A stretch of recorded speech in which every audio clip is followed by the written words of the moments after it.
tere, mina olen Eleri ja tänase päeva mõte on, kui Jumal räägib vaikuses.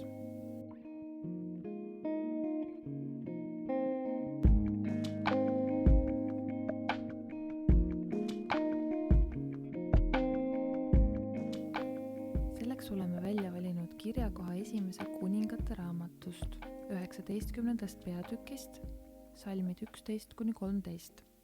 Ma loen selle teile ette.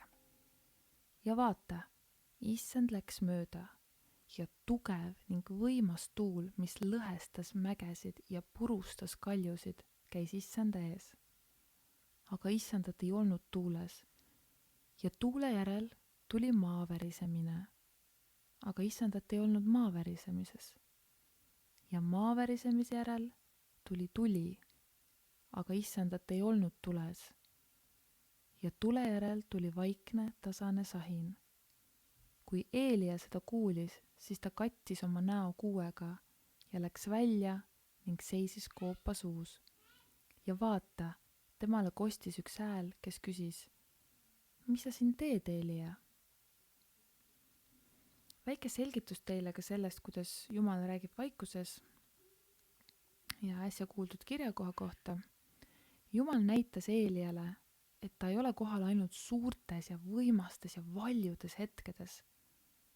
Ta on kohal vaikuses, kui muu müra on summutatud.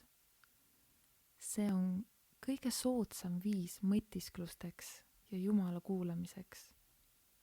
Jumal räägib vaikuses, iseasi, kas me ise oleme eemaldanud selle müra, sealhulgas ka täiesti tavalised argipäevased mõtted enda ümbert. Kas me oleme eemaldanud need, et teda kuulda ja kogu oma tähelepanuga kuulata. On ju raske sõbraga vestelda, kui valimuusika käib taustaks. On raske kuulda ühe inimese mõtteid, kui mitu teist inimest on su ümber.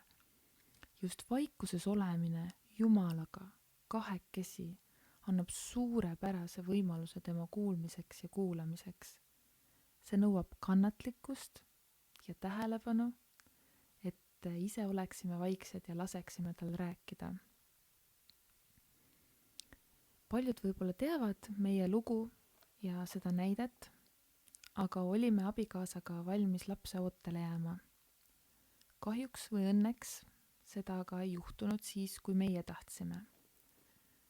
Ja 1,5 aastat umbes käisime arsti juures, et välja uurida, kas on midagi, mis seda füüsiliselt takistab. Ja ega arst ka väga midagi ei leidnud. Palvetasime pea iga õhtu enne magama minekut, et Jumala tahe võiks sündida ja võiksime lapse ootele jääda. Väga palju uudiseid lapsendamistest hakkas silma ja see pani meid mõtlema, kas see on äkki Jumala tahe.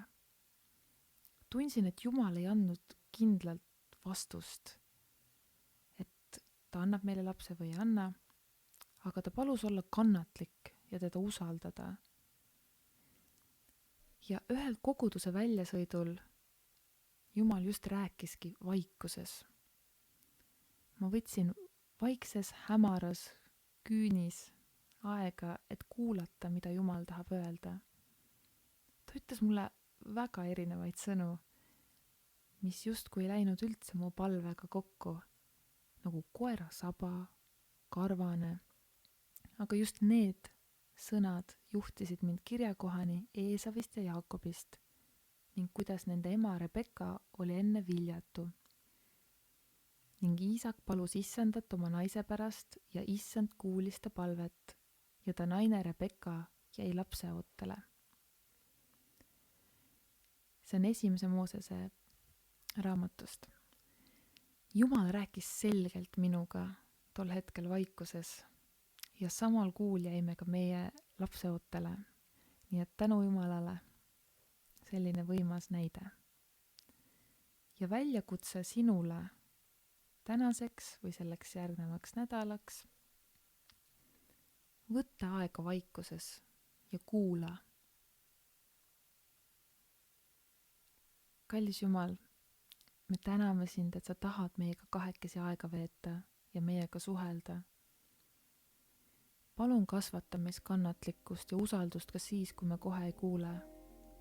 Me täname sind, et sinu jaoks ei ole oluline ilmutada end ainult suurtel ja võimsatel kogunemistel, vaid just seal, kus me ise oleme. Palun aita meil eemaldada kõik mure ja argipäevased mõtted ning füüsiline müra, et võiksime olla vaikuses ja õppida sind paremini kuulama. Ja tuleta meile ka meelde, et võtaksime selle aja vaikuses, et kuulata.